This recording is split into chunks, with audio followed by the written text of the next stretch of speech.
AC circuit, हमारे पास EMF के अब दो सोर्स डेवलप हो गए हैं। एक बैटरी से या सेल से हम इलेक्ट्रोमैग्नेटिक फोर्स पैदा कर सकते हैं, और दूसरा एसी जनरेटर हमने अभी स्टडी किया है, उस एसी जनरेटर से एक इंड्यूस्ड ईएमएफ हमको मिलता है। उससे जो ईएमएफ मिलता है उसके नेचर के बारे में हमने पढ़ा है, that is alternating nature. Continuous उसकी क्वांटिटी चेंज होती है और डायरेक्शन उसकी पीरियोडिकली चेंज होते जाती है। ये जो एसी है इसको हम यूज करते हैं और अपने सारे इक्विपमेंट्स इससे चलाते हैं।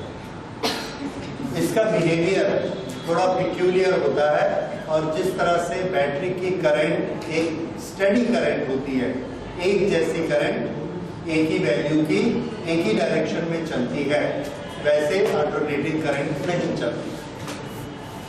इसी तरह से अल्टरनेटिंग करंट के कुछ दूसरे इफेक्ट भी होते हैं, जो कि मैग्नेटिक इफेक्ट उसके डिफरेंट टाइप के होते हैं, जैसे कि बैटरी के होते हैं उससे अलग।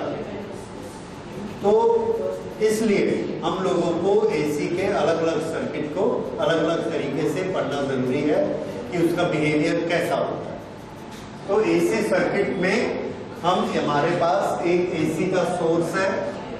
एसी के सोर्स को हम ऐसे दिखाया करेंगे, this is indication of AC, और इसमें प्लस और माइनस नहीं लिखेंगे क्योंकि इसके प्लस माइनस चेंज होते रहते हैं।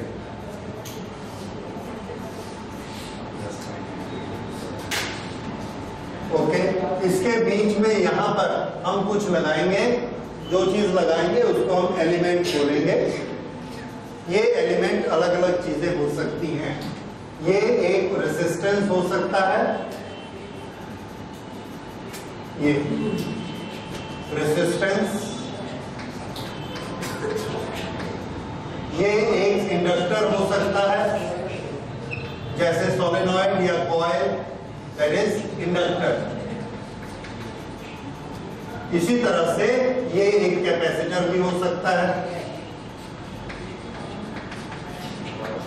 तो जब हम रेजिस्टर लगाएंगे कैसे बिहेव करेगा, इंडक्टर में कैसे बिहेव करेगा, कैपेसिटर में कैसे बिहेव करेगा, उसके बाद हम स्टडी करेंगे कि हम रेजिस्टेंस और इंडक्टर दोनों लगाएंगे। एक बार सीरीज में लगाएंगे, एक बार पैरेलल लगाएंगे। फिर रेजिस्टेंस और कैपेसिटर एक बार सीरीज में लगाएंगे और एक बार पैरेलल लगाएंगे। वैसे ही तीनों को इकट्ठा लगाएंगे सीरीज में। इस तरह से हमारे पास एसी के दोनों सिरे में लगाने के लिए बहुत सारे ऑप्शंस हैं। हर ऑप्शन में ये किस तरह से बिहेव करता है, कौन सी कैरेक्टरिस्टिक्स होती हैं, इसको हम स्टडी करेंगे। और ये चैप्टर है हमारा एसी सर्किट्स। इस तरह से करीब करीब 10 सर्किट आपको स्टडी करने हैं। लेकिन इसको थोड़ा सा इजी बनाने के लिए, कम बोरिंग बनाने के लिए हम उसको अलग अलग सब टॉपिक दे देते हैं, ताकि हमको पता रहे कि हर एक की स्टडी इसी मेथड से हो। वही सब टाइटल हम हर एक में पढ़ा करेंगे।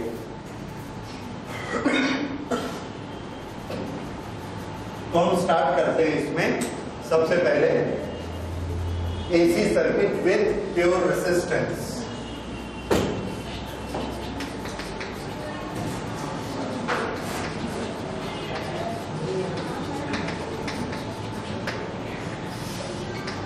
AC circuit with a pure resistor, ये सबसे सिंपल सर्किट। ओके, क्या क्या चीजें हम स्टडी करेंगे?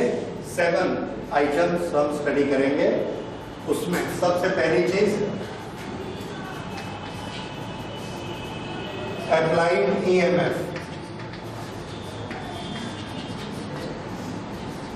ये हम इसको देते हैं E is equal to E not sine omega T. ये यहां पर हमने अप्लाई किया है, E is equal to E not sine omega t. एक बार फिर से इन सब अक्षरों को आप पहचानते हैं कि नहीं? What is E not? Peak value of alternating EMF, peak value of EMF. What is omega? Angular frequency of AC, angular frequency 2 pi F, F क्या होता है? फ्रीक्वेंसी, और 2 pi F angular frequency. T वो instant है जिसके अनुसार कौन बदलता है? ई। जैसे जैसे टी बदलेगा वैसे वैसे ई बदलेगा। ये जो पोर्शन है ओमेगा टी, इसको हम क्या कहते हैं? इसे क्या कहते हैं? फेज। किसका फेज? तो आंसर है ई का फेज। ई नॉट के साथ साइन ओमेगा टी मल्टीप्लाई होगा तो ई बनेगा। जैसे जैसे ओमेगा टी बदलेगा वैसे वैसे ई की वैल्यू बदलेगी। और इसको हम लोग पिछली बार फेज वाले टॉपिक में पढ़ा है कि नहीं पढ़ा अभी? एनीवे अभी फिर से उसको करेंगे एक बार। So this is known as phase. Oscillation में आएगा, we will study it again. Okay, तो ये इसका अप्लाइड ईएमएफ है। इसमें ये एक कांस्टेंट है और ये इसका हार्मोनिक फंक्शन है। इसका नाम क्या है? Harmonic function.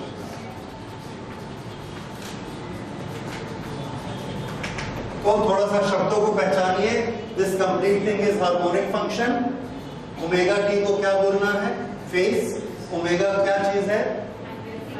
Angular frequency.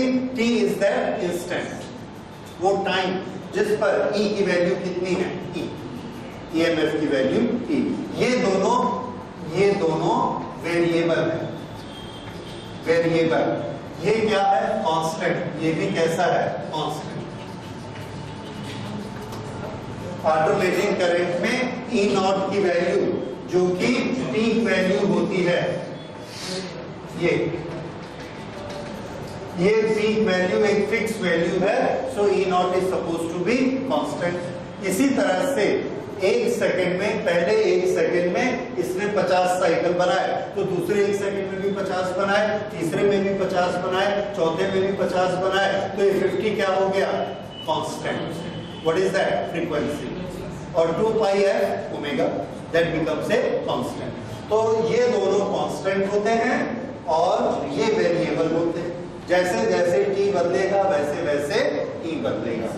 Okay, so this is expression for EMF. Now, expression for electric current.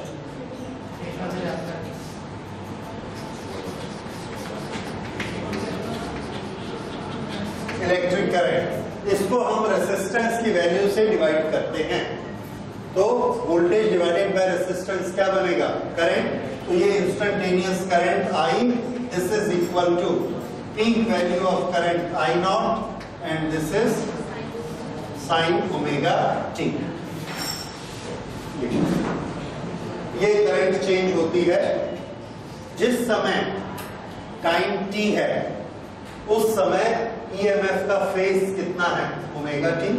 जिस समय टाइम t है उस समय करंट का फेज कितना है? Omega t। Both are having same phase. तो phase difference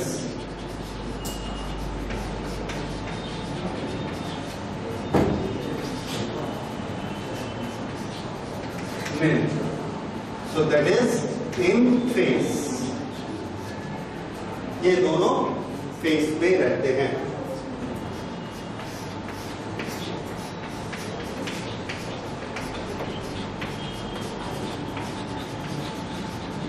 opposition to current, opposition to current का फॉर्मूला होता है E अपॉन I, और यहां पर E अपॉन I किससे एग्जिबिट होता है?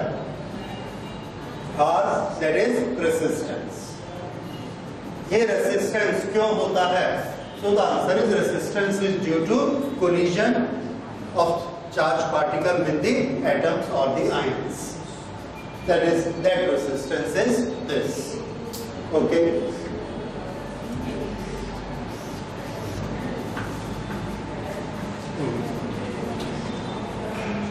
उसके बाद हम लेते हैं वेव डायग्राम।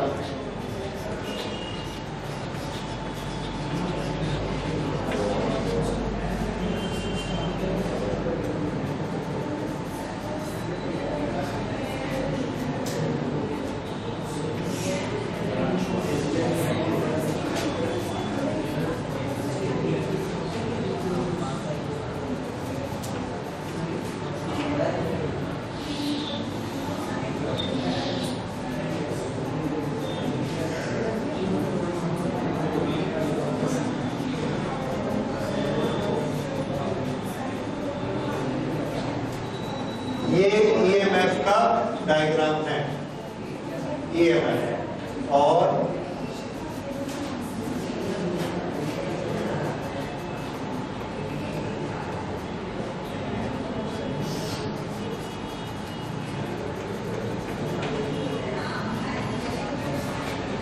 ये करंट का डायग्राम, ये वेव EMF की है और ये वाली वेव करंट की है। इसमें आपको एक स्पेशल चीज समझनी है। जिस समय EMF की वैल्यू 0 है, करंट की वैल्यू 0 है, जिस समय EMF इस टाइम पर EMF कैसा है पीक वैल्यू पर, तो इसी टाइम पर I भी कैसा है पीक। फिर से एक ही टाइम पर दोनों 0 हैं, फिर एक ही टाइम पे दोनों निगेटिव साइड में पीक है, माइनस I0 माइनस E0, और फिर एक ही टाइम पर 0। ये जो चीज है कि एक ही साथ इंक्रीज होना और एक साथ डिक्रीज होना, इसके लिए हम ये शब्द यूज करते हैं इन फेज। दोनों कैसे हैं, एक साथ चेंज होते हैं इन फेज, दोनों के फेज में कोई डिफरेंस नहीं है। अगर एक पहले बदलता और एक बाद में बदलता तो हम ये कहते दोनों के फेज में डिफरेंस है, ये फेज का डिफरेंस होता है। ये बना इसका डायग्राम। अच्छा, दूसरी चीज I0 की वैल्यू E0 की वैल्यू से थोड़ी सी कम रखी जाती है। कई बार ये पूछा जाता है कि ये छोटा क्यों होता है, तो इसका लॉजिक यही है कि हमारा जो I है, this I is equal to E upon R। E को जब आप किसी चीज से डिवाइड करते हैं तो डिवाइड करने के बाद वो क्या बनता है I, तो छोटा फॉर्म हुआ I छोटा हुआ, क्योंकि E को काट कर I बनाया जाता है, तो इसलिए ये माना जाता है कि I का एम्पलीट्यूड E के एम्पलीट्यूड से कम होता है, इसलिए उसको अंदर रखा जाता है। ओके, तो ये इसका वेव डायग्राम बना। इसमें जो स्पेशल चीज समझने की है वो ये है टाइम। ये टाइम की चीज आपको बाद में भी परेशान कर सकती है, इसको थोड़ा समझने की कोशिश करिए। ये हमारे पास एक सर्किट है, इस सर्किट पर यहाँ पर हमने एक एम्पियर मीटर लगा दिया और यहीं पर एक वोल्ट मीटर भी लगा दिया। इसमें से जो करंट जाएगी वो ये दिखाएगा और इसका क्रॉस जो EMF होगा वो ये दिखाएगा, E और I। ओके, अब देखिए, मान लीजिए ये इंडिकेशन है E का, तो इसके करंट में, अल्टरनेटिंग करंट में E कैसे चेंज होता है, तो आंसर है E ऐसा फुल जाएगा, फिर उसके बाद 0 हो जाएगा, फिर निगेटिव डायरेक्शन में फुल जाएगा, फिर 0, फिर पॉजिटिव 0, निगेटिव 0, इस तरह से E चेंज होता है। एक सेकंड में 50 बार। I कैसा होता है, I भी ऐसा ही होता है, चूंकि E फुल होता है इसलिए I को भी फुल होना है, ये भी ऐसा चलता है। अब देखिए, जब दोनों इकट्ठे चलते हैं तो क्या होता है, इकट्ठे तो चलेंगे, E चलेगा तो I भी बनेगा, तो ये E और ये I दोनों 0 हुए, दोनों नीचे हुए, फिर ऐसे। ये तरीका है जब हम रेसिस्टेंस लगाते हैं।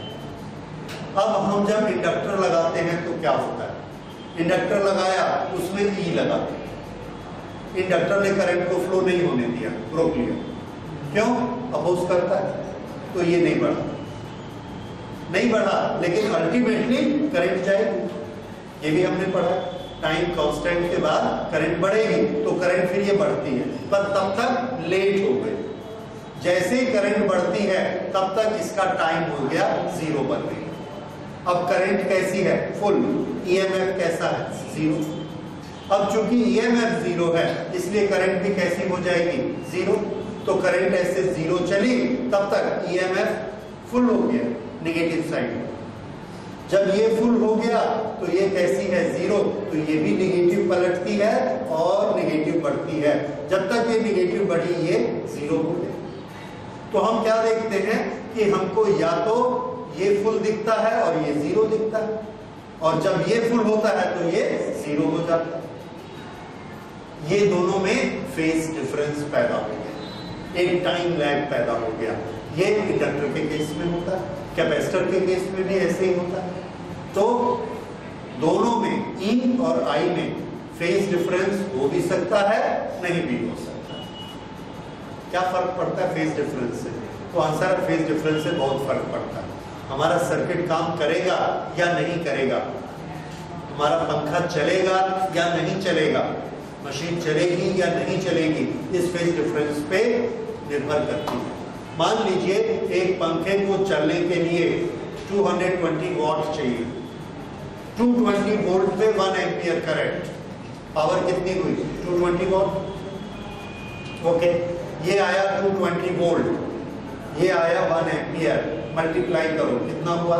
220 वॉट, पंखा चला। माइनस 220 इंटू -1, 220, फिर पंखा चला, फिर पंखा चला, फिर चला। अब हमने सिर्फ इंडक्टर लगाया, ये है 220, ये है 0, मल्टीप्लिकेशन कितना हुआ? ये है 1, ये है 0, फिर ये है -220, ये है 0, और फिर ये है 0, ये है -1, 0। तो ये क्या कर रहा है? ऐसा बदल रहा है एसी। ये भी क्या कर रहा है? ऐसा बदल रहा है, ये भी एसी। लेकिन जब भी मल्टीप्लाई करते हैं आंसर क्या आता है? 0। तो 0 पावर के कारण पंखा नहीं चल रहा, जबकि उसमें वोल्टेज भी लगी हुई है, उसमें करंट भी जा रही है, फिर भी वो चलता नहीं, उसको पावर नहीं मिलती। क्यों पावर नहीं मिलती है? क्योंकि दोनों में क्या आ गया है? Phase difference. समझ आया? इसलिए फेज डिफरेंस बहुत इंपॉर्टेंट होता है पावर देने में, और ये एसी के केस में ही होता है, डीसी में तो होता नहीं, वो तो सिंपल चलती है। इसलिए ये फेज डिफरेंस हमको एक्सप्रेशन में कहां दिखता है? तो आंसर है ये फेज डिफरेंस हमको एक्सप्रेशन में यहां दिखता है। ई का फेज कितना है? ओमेगा टी, और आई का फेज भी कितना है? Omega T. इसलिए ये दोनों कैसे कहलाते हैं? इन फेज। अच्छा, ये चीज समझ में आ गई। इस चीज को हम लोग वेव डायग्राम से कैसे देखते हैं? यहां देखते हैं, इसका पीक और इसका पीक दोनों एक ही टाइम पर है, दोनों के 0 एक ही टाइम पर है, दोनों के माइनस एक ही टाइम पर है। इसलिए ये दोनों कैसे हैं? इन फेज। Phase difference 0। ये बात समझ में आ गई सबको? अब अगली चीज, हम इससे एक इजी मेथड डेवलप करते हैं फेज डिफरेंस देखने का, फेज डायग्राम बनाने का, जिसमें दो क्वांटिटी के फेज डायग्राम एक साथ बनेंगे और उसको हम बोलेंगे फेजर डायग्राम, जो कि हमको फेज के बारे में इंफॉर्मेशन देगा। फेजर डायग्राम के लिए थोड़ा पेशेंटली सुनिए। आपने ऑसिलेशन का चैप्टर पढ़ा था। ऑसिलेशन के चैप्टर में हमने पढ़ा था एक पॉइंट सर्कुलर मोशन कर रहा है, ये पॉइंट की सर्कुलर मोशन करता है, ये इसकी कुछ लेंथ है, यहां से हमने एक प्रोजेक्शन बनाया, ये पॉइंट Q। जब पॉइंट P सर्कुलर मोशन करता है तो Q point simple harmonic motion करता है, ये सबको मालूम है। ये यहां से घूम रहा है और इसके घूमने की स्पीड है ओमेगा, ओमेगा एंगल पर सेकेंड, एंगुलर वेलोसिटी। अगर ये ओमेगा एंगुलर वेलोसिटी से यूनिफॉर्म वेलोसिटी से घूम रहा है, यहां से इसने स्टार्ट किया, यहां तक गया, इसको टाइम लगा t, 1 सेकंड में कितना एंगल बनाता है? ओमेगा। तो t सेकंड में कितना एंगल बना लेगा? Omega t। Omega t angle बना। ओके, अब ये ओमेगा t एंगल बना, यहां से हमने इसको इधर लिया, तो ये जो डिस्प्लेसमेंट है y, ये y किसके बराबर होता है? y is equal to a sine omega t। ये आप सिंपल हार्मोनिक मोशन में, ऑसिलेशन में कर चुके हैं। जैसे जैसे ओमेगा टी की वैल्यू बढ़ेगी, वैसे वैसे y की वैल्यू भी बढ़ती जाएगी, और y की मैक्सिमम वैल्यू किसके बराबर हो जाएगी? ये इसकी लंबाई a है, तो इसकी मैक्सिमम वैल्यू कितनी हो जाएगी? 8। तो ये चीज जो आपने पढ़ी हुई है, इसमें y क्या है? Instantaneous displacement. a क्या है? Amplitude, that is maximum value of displacement. Omega t क्या है? Phase of the displacement. Time कितना है? t। ओमेगा क्या है? Angular velocity. ये सब चीजें आई जो कि हमने यहां पढ़ी हुई AC वाली। ओके, अब इसको हम चेंज करते हैं। किस तरह से चेंज करते हैं कि ये जो घूम रहा है ये एक मैक्सिमम EMF है या EMF की पीक वैल्यू है। EMF की पीक वैल्यू, इसको हमने लिया E0। ये जो y हम मान रहे हैं, इसको हम ले रहे हैं EMF की इंस्टेंटेनियस वैल्यू E। अब ये E किस तरह से चेंज होता है? जब ये ऐसा घूमता है तो E 0 से फुल, फुल से 0, 0 से माइनस, माइनस से फिर 0। ये 0 से फुल, 0 माइनस, 0 फुल, 0 माइनस। ये उसका वेव डायग्राम बनेगा, किसका? E का। तो ये हमको जो ये डायग्राम बना है, इसमें ओमेगा t क्या दिखा रहा है हमको? फेज। किसका फेज? y का। y का फेज दिखा रहा है, और यहां हमने y को क्या मान लिया है? E। तो E का फेज हमको दिखता है, E का फेज ओमेगा t, ये यहां पर दिखा। तो ये इस डायग्राम में आपको ओमेगा t नहीं दिख रहा है, इस डायग्राम में आपको ओमेगा t दिख रहा है जो कि फेज है। तो ये वाला जो डायग्राम है, ये वाला जो फोटोग्राफ है, इसको हम बोलेंगे फेजर डायग्राम। इस फेजर डायग्राम में हम ये जो मैक्सिमम वैल्यू है, इसको रोटेट करते हैं। इसका ये एंगुलर डिस्प्लेसमेंट है, और इस एंगुलर डिस्प्लेसमेंट के अनुसार इसकी इंस्टेंटेनियस वैल्यू कम या ज्यादा होते रहती है, ऑसिलेट करते रहती है, सिंपल हार्मोनिक मोशन करते रहती है। तो ये जो डायग्राम बना, इसमें से जो अननेसेसरी चीज थी उसको हमने हटा दिया, ये सर्कल को हटा दिया। ये जो डायग्राम बचा, this is known as phasor diagram. ये फेजर डायग्राम किसका है? E का। अच्छा, जिस समय E का EMF ओमेगा t होता है, उस समय I का EMF कितना, I का फेज कितना होता है?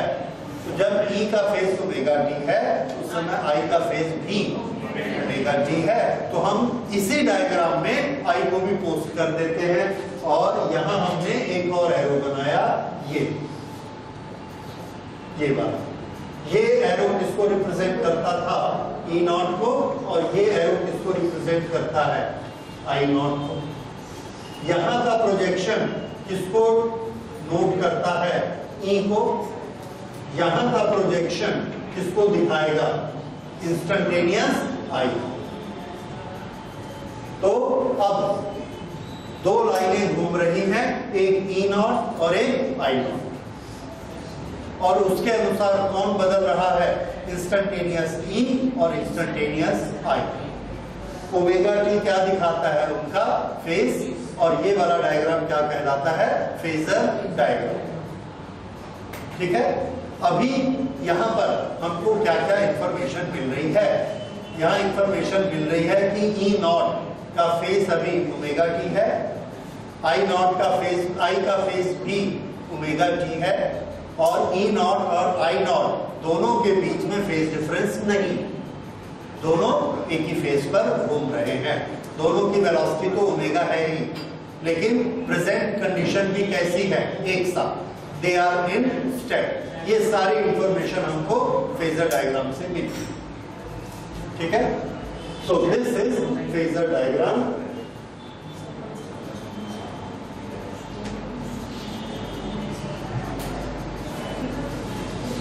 तो ये हमने इतनी सारी चीजें इसमें स्टडी की।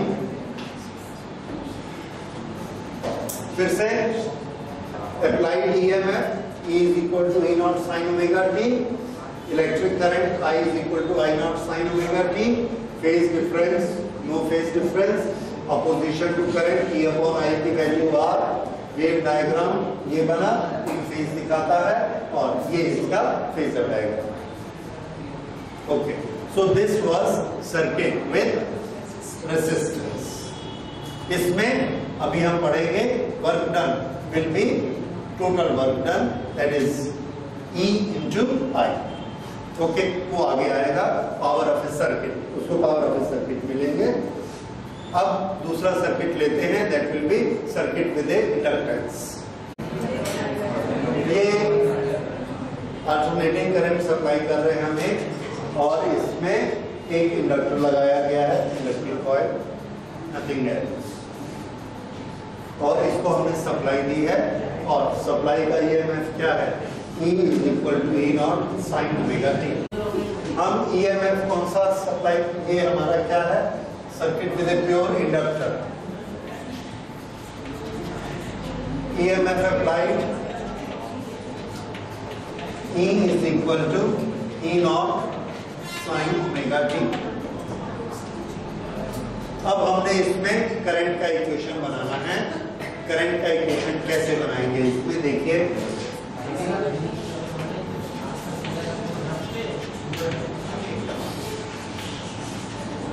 current equation at any instant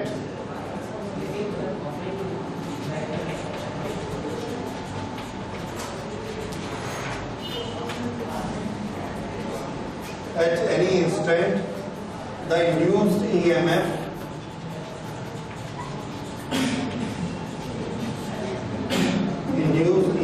across inductor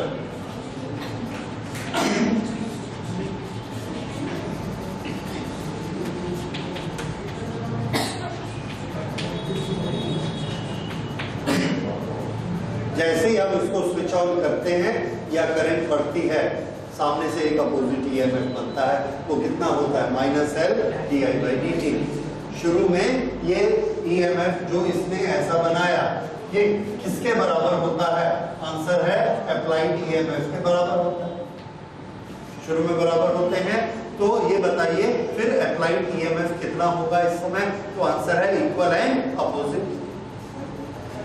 therefore applied EMF E is equal to, ये है induced और ये applied, EMF is equal to minus of minus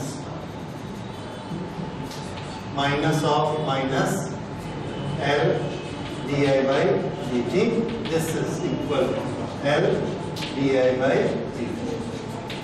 ये कौन सा निकला, E applied।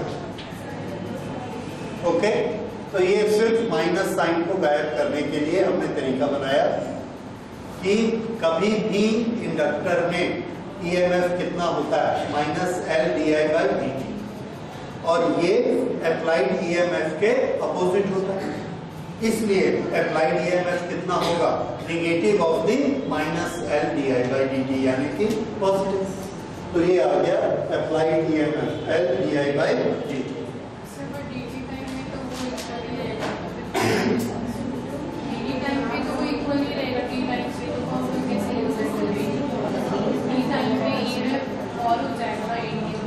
ओके, ये कब होता है, जब ईएमएफ चेंज होता है, और एसी में लगातार ईएमएफ चेंज होता है, इसलिए एसी में ये इक्वेशन का।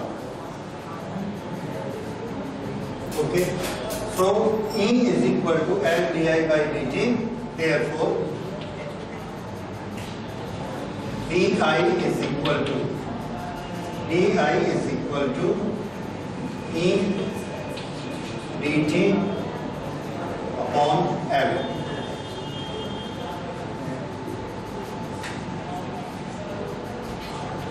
ये आ गया, dt को इधर ले आए और L को नीचे ले गए, तो ये किसकी वैल्यू आ गई, di, इंस्टेंटेनियस करंट। दोनों, अब इसको हम लोग E को लिख सकते हैं E naught sin omega t dt upon L, this is di। Now integrate both sides.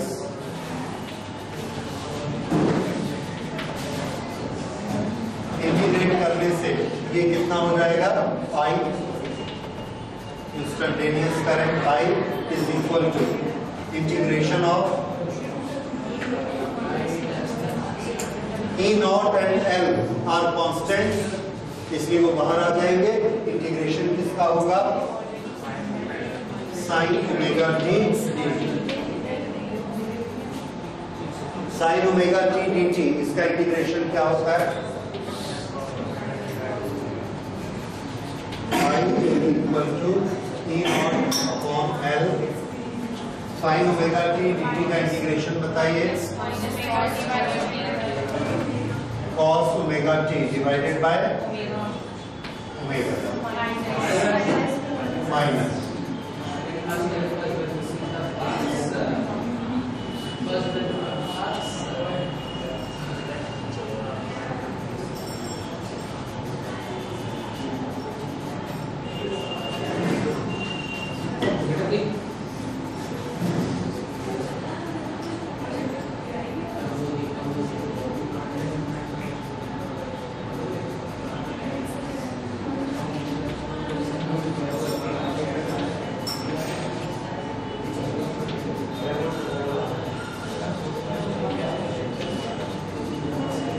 Minus E not upon L omega cos omega T. Okay, अब cos ओमेगा टी को sin ओमेगा टी में हम कैसे convert कर सकते हैं,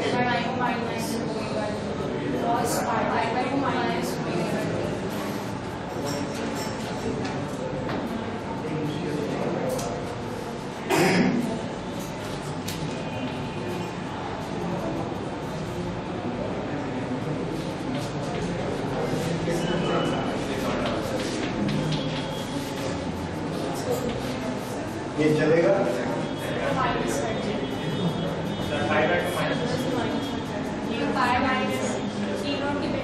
ये minus हट जाएगा, तब ये आएगा, क्योंकि ये sine pi by 2 minus omega t होता है।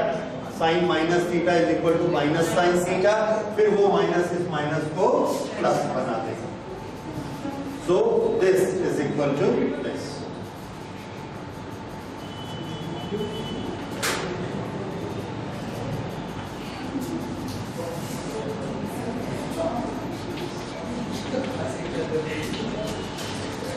This current is maximum I naught when sin omega t minus pi by 2 is equal to 1.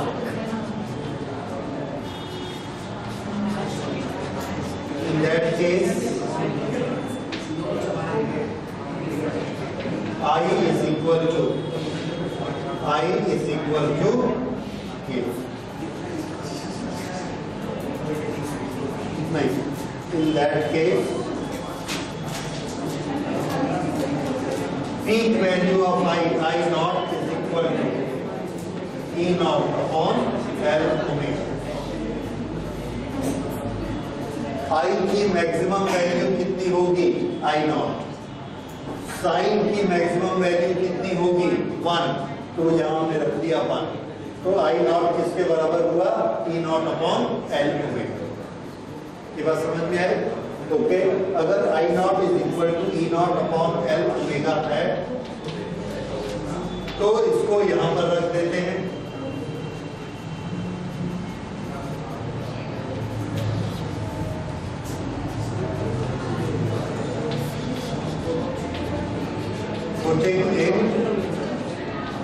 Equation 1, ये इक्वेशन क्या बना, I इज इक्वल टू, यहां पर हमने लिखना है I not sine omega T minus pi by 2।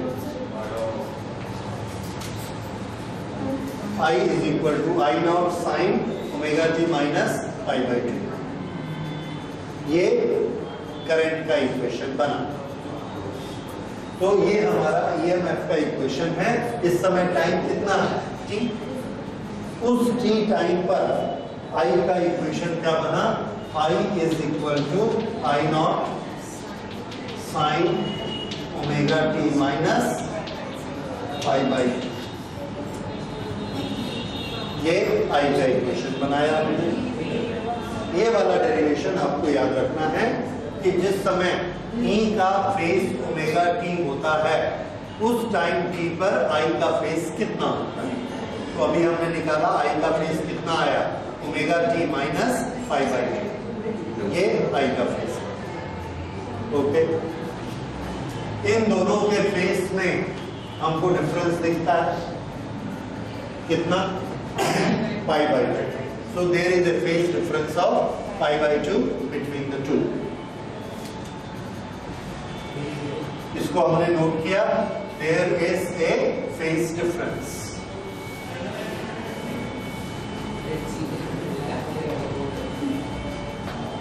तो ये करंट इक्वेशन हमारा आ गया, I is equal to I naught sin omega t minus pi by 2। अब इसमें देखिए वेव डायग्राम कैसा होगा।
इन दोनों का वेव डायग्राम।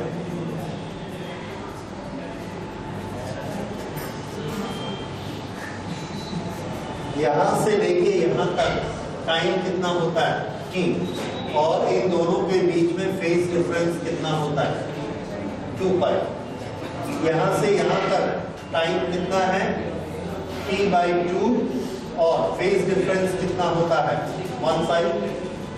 यहां से यहां तक टाइम डिफरेंस कितना है t by 4 और फेज का डिफरेंस कितना है पाई by 2।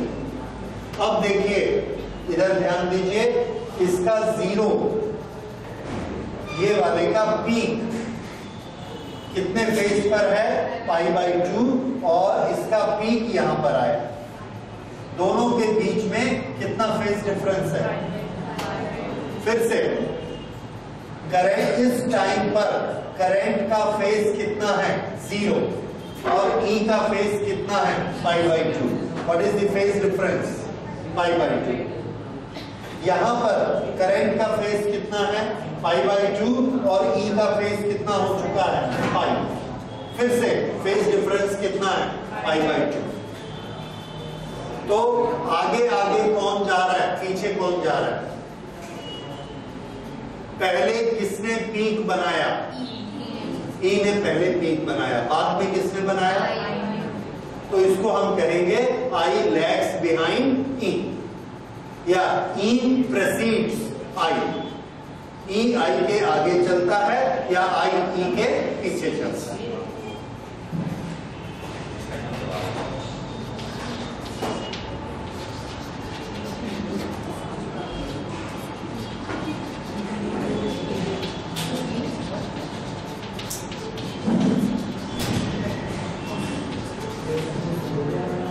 I lags E by phase difference pi by 2। ये डायग्राम बनाया और ये हमको इक्वेशन से कहां से पता लगा, यहां से। देखिए E का t टाइम में फेज कितना है ओमेगा t, I का t टाइम में फेज कितना है omega t minus pi by, उससे पाई बाई 2 कम, तो I पीछे। कितना पीछे है π/2, उसी के बेसिस पे ये डायग्राम बना। तो ये रहा इसका वेव डायग्राम। अब इसका फेजर डायग्राम देखिए।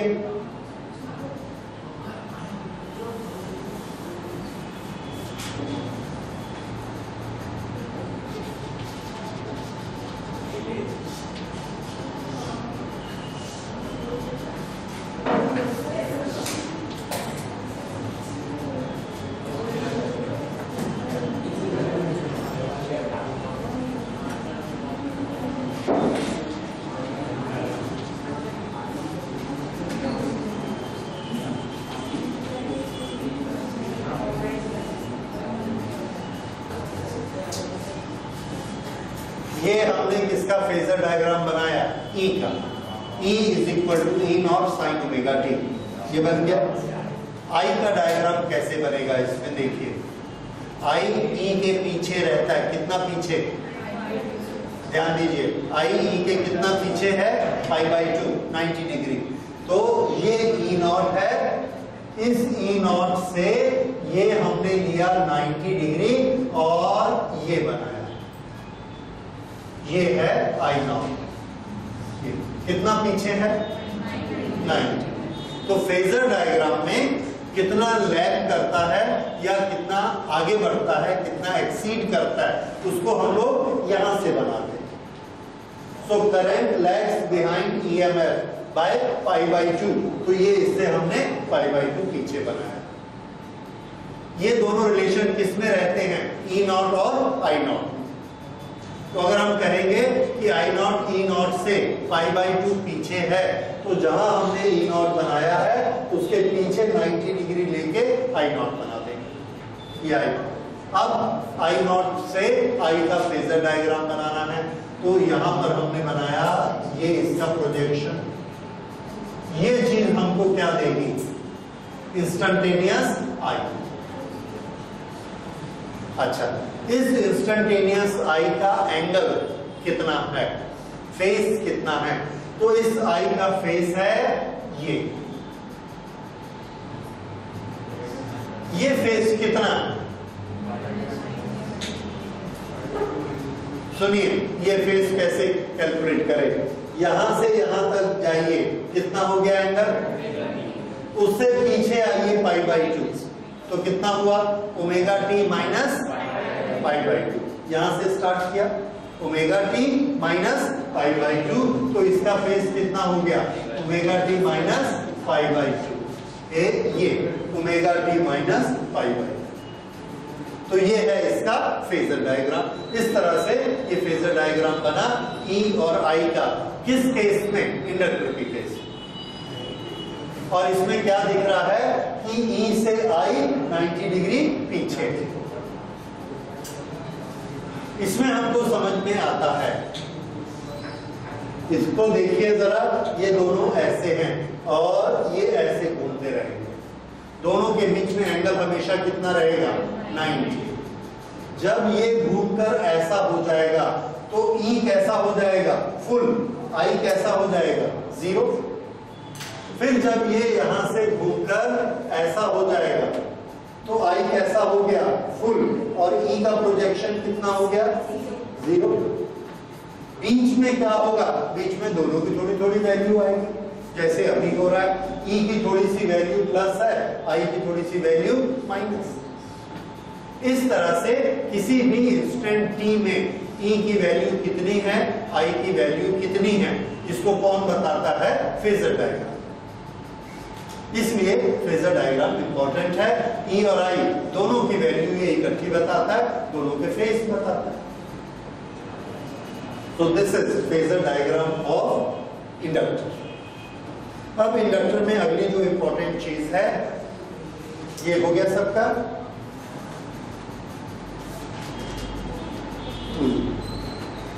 Opposition to current.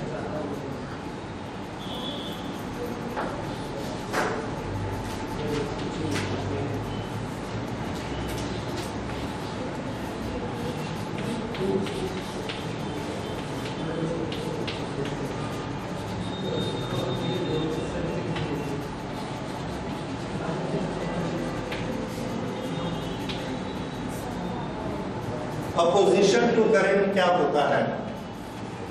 तो फिजिक्स में मैथमेटिकली अपोजिशन टू करंट होता है E upon I।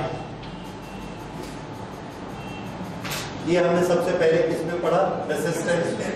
E upon I resistance क्या करता है? रेसिस्टेंस करंट को अपोज करता है। तो हमने E upon I is opposition to current बनाया। ये E अपॉन I की वैल्यू इस सर्किट में कितनी है, कहां से निकलेगी? तो आंसर है यहां से निकलेगी। ये सेकेंड इक्वेशन देखिए, E अपॉन I कितना हुआ? E not upon I not is equal to L omega. This is by equation 2. E naught upon I naught is equal to L omega. ये किसकी क्वांटिटी है? This is opposition to electric current. ये जो opposition to current है, ये बड़ी अजीब quantity है। कैसे अजीब क्वांटिटी है? इसमें ओमेगा क्या चीज है? फ्रीक्वेंसी, पाई एफ। ये जो E not upon I not है L ओमेगा, इसका हमने एक नाम रखा XL और सिंप्लीफाई करने के लिए XL। तो ये जो XL है ये क्या है? Opposition to current due to inductor. इसकी वैल्यू क्या है? L ओमेगा L, और ओमेगा क्या होता है? 2 pi F। What is F? Frequency of the AC applied. अब ये एसी हम लोग अलग अलग फ्रीक्वेंसी की लगा सकते हैं, जितने जोर से हमारा डायनामो चलेगा। अब हमने एक कॉइल ली है, ये वाली कॉइल। इस कॉइल में जो एसी लगाया है उसकी वोल्टेज है, सॉरी उसकी फ्रीक्वेंसी है मान लीजिए 100। तो उसका एक्सएल कितना हो गया? This thing multiplied by 100। उसकी जगह हमने एक दूसरी एसी लगाई, उस एसी की फ्रीक्वेंसी है 1000। तो अब हमारा अपोजिशन का वैल्यू कितना हो गया? 1000। ठीक है। अच्छा, अब उसकी जगह हमने एक ऐसी एसी लगाया जिसकी फ्रीक्वेंसी है 10। तो एक्सएल कितना हो गया? 10। तो इंडक्टर वही है, इधर ध्यान दीजिए, इंडक्टर वही है, उसका अपोजिशन अलग अलग क्यों हो रहा है? कभी उसका अपोजिशन 10 हो जाता है, कभी 100 हो जाता है, कभी 1000 हो जाता है।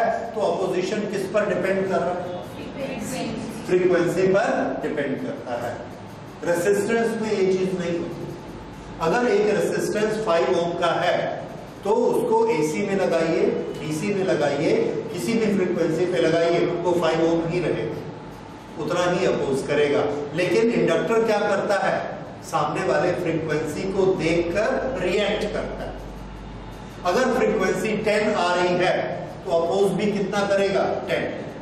अगर फ्रीक्वेंसी 1000 आ रही है तो अपोज भी कितना करेगा? 1000। तो ये रिएक्ट करता है फ्रीक्वेंसी को देख के। और अगर सामने से डीसी आ रही है, बैटरी लगा दिया, डीसी की फ्रीक्वेंसी क्या होती है? 0, तो एक बार भी चेंज नहीं करती, तो इसका रेजिस्टेंस क्या हो जाएगा? फ्रीक्वेंसी को 0 कर दीजिए तो अपोजिशन क्या हो गया? 0, तो इसका अपोजिशन 0, अपोज करता ही नहीं। डीसी होने से, एसी होने से अपोज करता है, जितनी हाई फ्रीक्वेंसी उतना ज्यादा अपोज करता है। तो इसके अपोजिशन की वैल्यू बदलती है, फ्रीक्वेंसी के अनुसार ये रिएक्ट करता है। इसीलिए इसका जो अपोजिशन है उसका नाम हमने रेजिस्टेंस नहीं रखा, उसका नाम रखा रिएक्टेंस। क्या नाम रखा? रिएक्टेंस। क्यों? क्योंकि ये रिएक्ट करता है। अगर फ्रीक्वेंसी कम है तो कम रिएक्ट करेगा, और ज्यादा फ्रीक्वेंसी है तो ज्यादा रिएक्ट करेगा। So this XL is known as reactance. ये रिएक्टेंस किसके कारण हो रहा है? आंसर है इंडक्टर के कारण हो रहा है, इसलिए हमने इसका पूरा नाम दिया inductive reactance. So XL is inductive reactance and what is its value? L into 2 pi F। ये है reactance.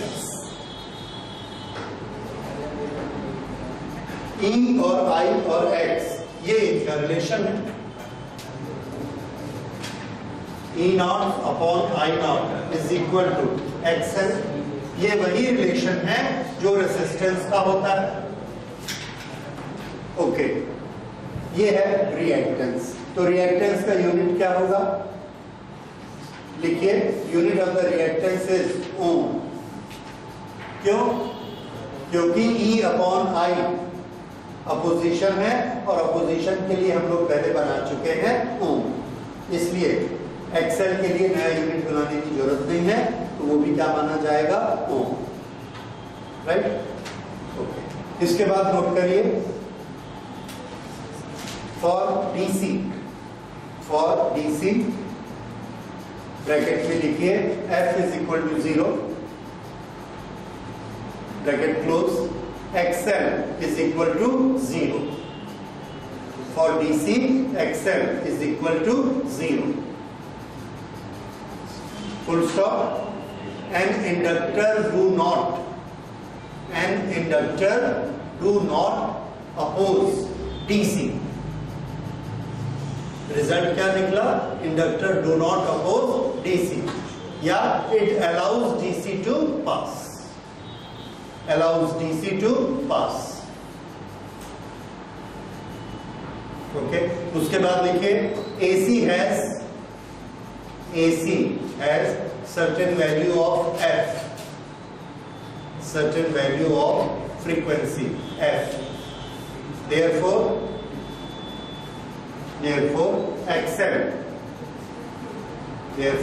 XL has infinite value. XL has a finite value which will oppose the current. Full stop. Therefore, inductor blocks AC.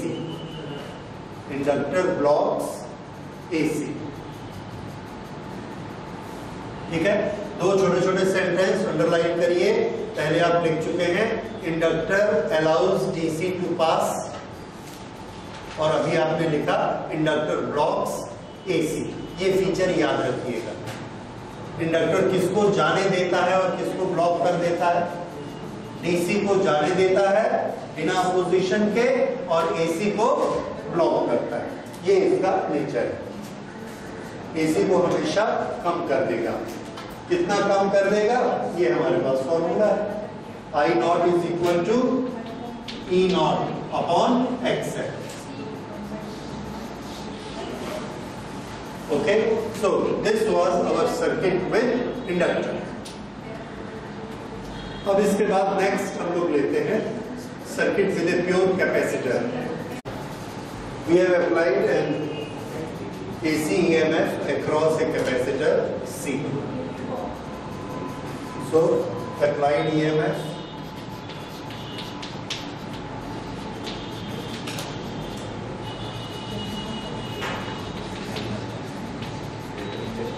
E naught sin omega t. Okay.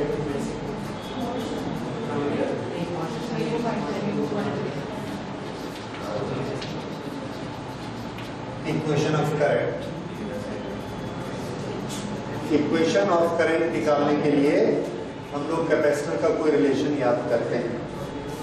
Capacitor का relation हमको याद है, अगर हम इसमें छोटा सा चार्ज देते हैं dq तो इसका पोटेंशियल डिफरेंस बढ़ जाएगा। फॉर्मूला क्या है? Q is equal to C into V। If we give a very small current or charge Q, then Q is equal to C into E. at any instant Q is equal to C into E.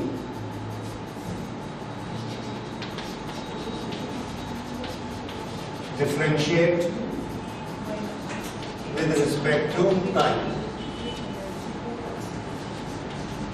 dq by dt is equal to C d by dt of E, और इस E को हमने लिखा E naught sin omega t, because E is a function of E naught sin omega t.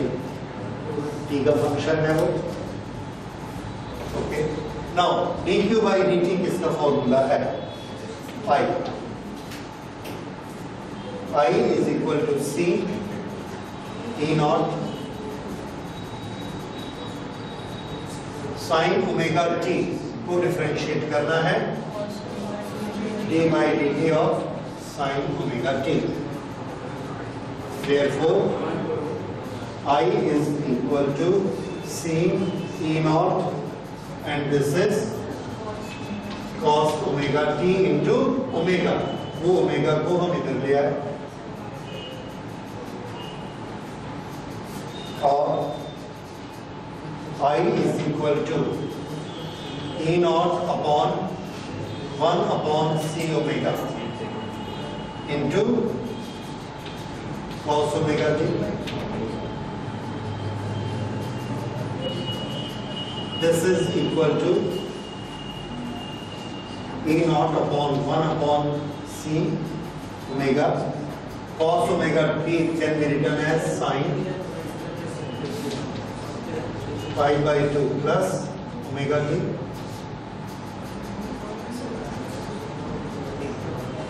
ठीक है. Sin 90 plus theta is equal to cos theta. So this we can write. हम 90 minus theta भी कर सकते थे, 90 plus theta भी कर सकते थे. फिर हमने प्लस थीटा क्यों लिया? इसलिए लिया क्योंकि हम इससे कंपेयर करना चाहते हैं.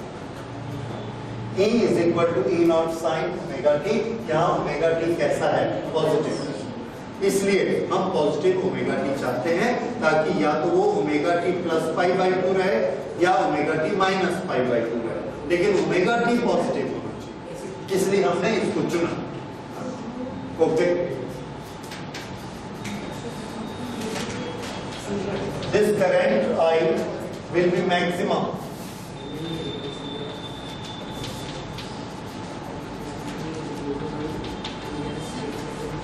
मैक्सिमम कितनी हो जाएगी? I naught. कब होगी? When this portion become 1. When sin pi by 2 plus omega t is equal to 1. In that case, फिर से हमने यहां वैल्यू रखी. I की जगह क्या लिखेंगे? I naught is equal to, और इसकी जगह क्या लिखेंगे? 1. तो ये क्या हो गया? I naught is equal to E naught upon 1 upon C omega.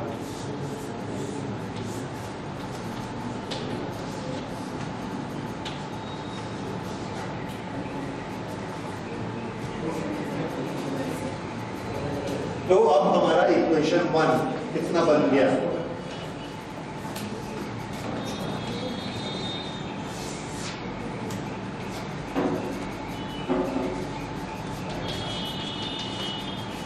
Equation 1 is I is equal to, इसकी वैल्यू हमने रखी I naught.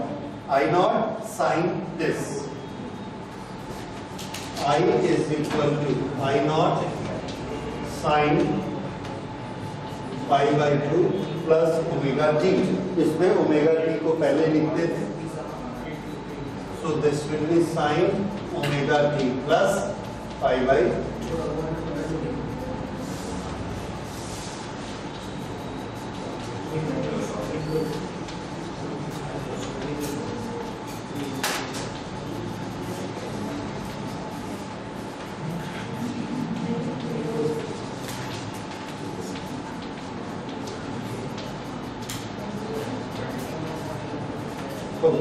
So this is equation of current in pure capacitive circuit.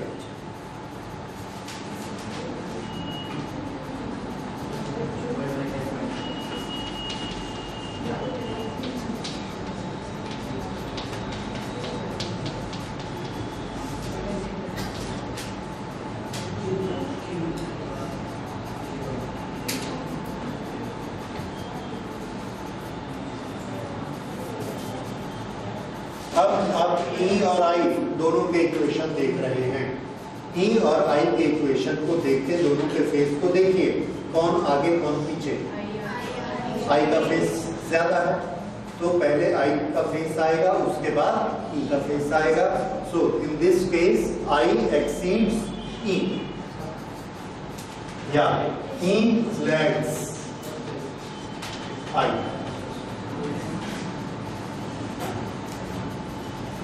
यानी E पीछे पीछे चलता है और I आगे चलता है।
ओके, इसका वेव डायग्राम देखिए। इसमें I precedes E, मतलब I की जो पीक वैल्यू होगी वो E से पहले अचीव होगी, लेकिन इसका मतलब क्या होगा सर्किट कि I की पीक वैल्यू ज्यादा है। पहले I उसमें पहले AC सोर्स इसमें करंट भेजेगा, चार्ज जाएगा, चार्ज कैपेसिटर की प्लेट में भरेगा, तब कैपेसिटर की दोनों प्लेट में क्या डेवलप होगा। तो पहले कौन गया I, फिर कौन डेवलप हुआ, ये इसका मतलब कि पहले I जाता है फिर P बनता है। उसमें क्या हो रहा था, पहले हाँ पहले EMF क्रिएट होता है फिर वो I बनाता है। ओके, वेव डायग्राम इसका देखिए।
हाँ यहाँ देखिए, पहले किसका पीक आया, I का, I, उसके बाद किसका आया, E का। जिस समय E का पीक कहाँ है, π/2, यहाँ पर E का फेज कितना है, 0, यहाँ पर I का फेज कितना है, π/2। तो I का फेज जब π/2 है तो E का फेज कितना है, 0, एक ही टाइम पर। तो I E से आगे है, कितना आगे है, π/2।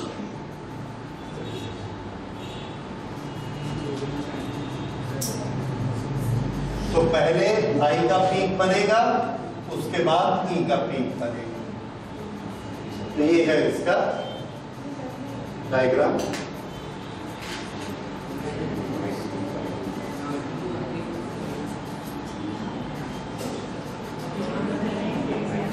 अब इसका फेजर डायग्राम देखिए।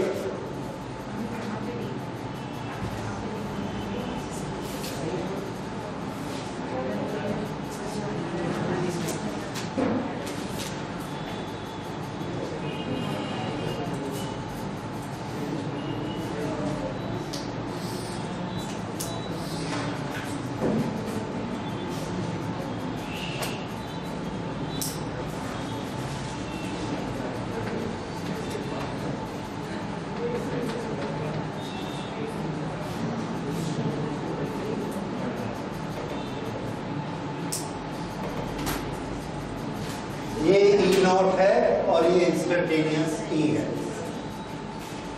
अब इसमें I नॉट किधर होगा? यस, 90 डिग्री आगे, इसके आगे जाना है, ये 90 डिग्री ऐसा। ये कौन है? I नॉट, और ये वाला एंगल 90 डिग्री। तो I कहां पर है? ये इंस्टेंटेनियस I,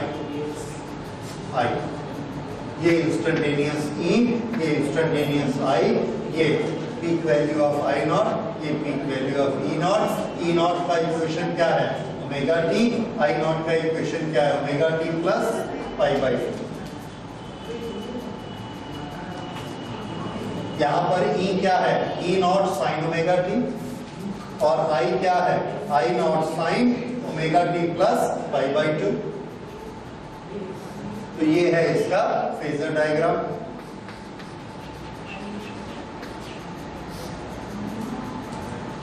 तो आपने देखा फेजर डायग्राम में अगर प्योर रेसिस्टेंस हो तो E और I एक ही साथ रहेंगे, इंडक्टर हो तो I पीछे, कैपेसिटर है तो I आगे। ओके, अब हम इसके बाद लेते हैं अपोजिशन टू करंट। क्या ये करंट को अपोज करता है? जाने देता है? नहीं जाने देता? डीसी से कैसा बिहेवियर है? एसी से कैसा बिहेवियर है? That is opposition to current.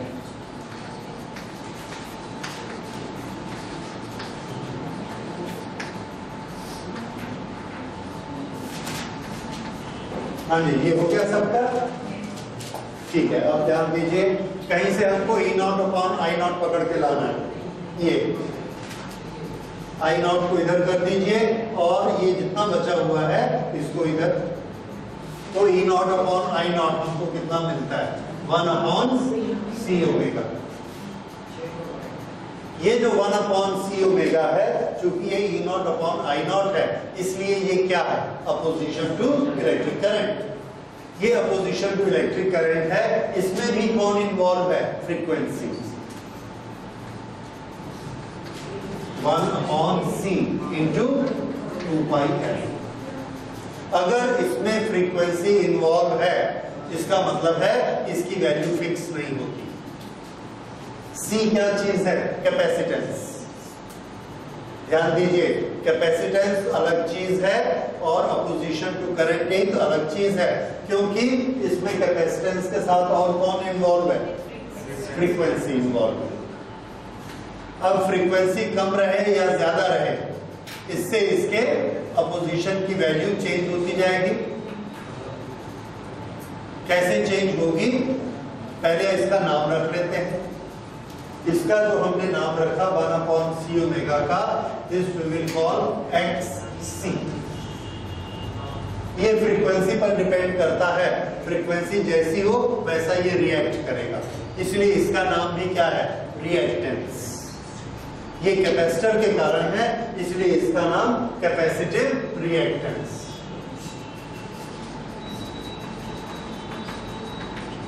Capacitive reactance. फिर से कैपेसिटिव रिएक्टेंस का फॉर्मूला क्या बना? XC is equal to 1 upon C into 2 pi f। अगर फ्रीक्वेंसी ज्यादा है तो XC कैसा होगा? कम होगा। XC क्या है? अपोजिशन। अगर ज्यादा फ्रीक्वेंसी है तो अपोजिशन कम होगा, 0 हो जाएगा। और अगर अपोजिशन 0 होगा तो करंट को क्या करेगा? जाने देगा। यानी ज्यादा फ्रीक्वेंसी वाली करंट होगी तो जाने देगा। कोई ऐसी करंट आई जिसकी फ्रीक्वेंसी 0 है, कौन होती है ऐसी करंट? डीसी। अगर उसकी फ्रीक्वेंसी 0 है तो एक्सी कैसा होगा? इंफिनिटी। इतना ज्यादा अपोजिशन होगा इंफिनिटी जितना, और वो उसको पास नहीं होने देगा। तो ये किसको ब्लॉक कर रही है? डीसी को ब्लॉक कर रही है। तो नोट करिए, capacitor gives infinite resistance. Now, capacitor gives infinite opposition to DC. To DC. Bracket में लिखिए F is equal to 0. F is equal to 0. Therefore, it blocks DC. It blocks DC. Full stop. उसके बाद देखिए, since AC has certain frequency F, AC has certain frequency F, it has a finite value of XC. It has a finite value of XC. Higher the frequency, lower is Xc. Therefore, it allows AC to pass. Through. ठीक है? तो capacitor किसको block करता है? DC को। किसको allow करता है? एसी को। और जितनी ज्यादा फ्रीक्वेंसी हो उतना वो ज्यादा अच्छे से अलाउ करता है। ठीक है? तो ये हो गया कैपेसिटिव रिएक्टेंस। और ई और आई से इसका क्या रिलेशन हुआ? E naught upon I naught is equal to this, I naught is equal to E naught upon X C. और इसका यूनिट क्या होगा? The unit of capacitive reactance is ohm. Again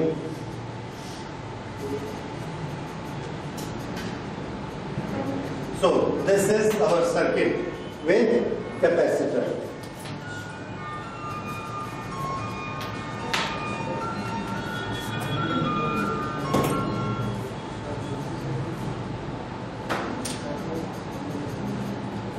right? Okay, तो ये हम लोगों ने तीनों तरह के सर्किट स्टडी कर लिए। Circuit with pure resistance, pure inductance, pure. अब एक बार अपनी कॉपी देख के मुझे सब चीजों का जवाब दीजिए। सबके लिए हम जो अप्लाई करते हैं वो कौन सा ईएमएफ है? E is equal to E not sine theta. तीनों में हमने वही अप्लाई किया। आई का फॉर्मूला रेजिस्टेंस के लिए क्या है? I naught sine omega T. Phase difference 0। Inductor के लिए I is equal to I naught sine minus pi by, correct? I lags behind E. Capacitor में आई प्रेसीड्स ई। आई पहले पीक में जाता है, ई बाद में आता है। इक्वेशन आई का right plus pi by T. ठीक है? ओके, दोनों के वेव डायग्राम में आपने देखा पीक या तो पीछे हो जाएगा या आगे हो जाएगा। पीक को आगे पीछे करना है। फेजर डायग्राम में ई नॉट और आई नॉट के बीच में एंगल डेवलप करना है। अगर रेजिस्टेंस है दोनों एक तरफ रहेंगे, इंडक्टर है तो पीछे रहेगा, और कैपेसिटर है तो आगे रहेगा। ये उसका हो गया। उसके बाद सबसे इंपॉर्टेंट चीज, तीनों करंट को अपोज करते हैं। रेसिस्टर अपोज करता है, उसका फॉर्मूला क्या है? R। Is it related with frequency? No. Number 2, inductor जो अपोज करता है उसको क्या कहते हैं? रिएक्टेंस। कौन सा रिएक्टेंस? Inductive reactance. उसका formula L into omega, L into 2πf। किसको अलाउ करता है, किसको नहीं करता? डीसी को अलाउ करता है, एसी को ब्लॉक करता है। कैपेसिटर किसको अलाउ करता है? एसी को अलाउ, डीसी को ब्लॉक। और उसका रिएक्टेंस XC किसके बराबर होता है? 1/C omega. ठीक है, इतनी सारी चीजें हमने अभी इसमें तीनों में स्टडी की। अब अगली क्लास में हम लोग इसके कॉम्बिनेशन ट्राई करेंगे।